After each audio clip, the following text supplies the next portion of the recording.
ఇప్పుడిప్పుడే పుంజుకుంటున్న కన్నప్ప సినిమాకే పైరసీ రూపంలో భారీ దెబ్బ తగిలింది. మంచు విష్ణు నటించిన మోహన్ బాబు ప్రతిష్టాత్మకంగా నిర్మించిన ఈ చిత్రం శుక్రవారం విడుదలై మంచి రెస్పాన్స్ తెచ్చుకుంది. ప్రభాస్ మానియాతో సినిమాకు మరింత హైప్ వచ్చింది.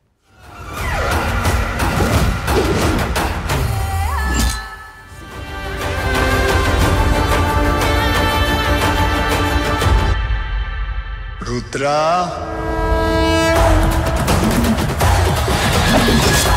ఎవరు నువ్వు? ఆ పెద్దోళ్ళందరికంటే నేనే పెద్దోడిని. కానీ ఈ విజయానందం ఎక్కువసేపు నిలబడలేదు. కన్నప్పపై పైరసీ కత్తిపడింది. దాదాపు 30,000 పైరసీ లింకులను తొలగించామని మంచు విష్ణు చెబుతున్నాడు. ఈ విషయాన్ని షేర్ చేస్తూ నా గుండె పగిలిపోయిందంటూ భావోద్వేగంగా స్పందించారు. పైరసీ అంటే దొంగతనం మేము మా పిల్లలకు నేర్పించాం. పైరసీ సైట్స్లో సినిమా చూడడం కూడా అదే తరహా దొంగతనమే. దయచేసి సినిమాను ధర్మపదంలో చూడండి. ఈ పోస్టు ప్రస్తుతం సోషల్ మీడియాలో వైరల్గా మారింది. సినిమా పరిశ్రమపై పైరసీ పడేస్తున్న గాయాన్ని ఎప్పుడు తుడిచేయగలం అనే ప్రశ్న మళ్లీ ఉదయిస్తోంది.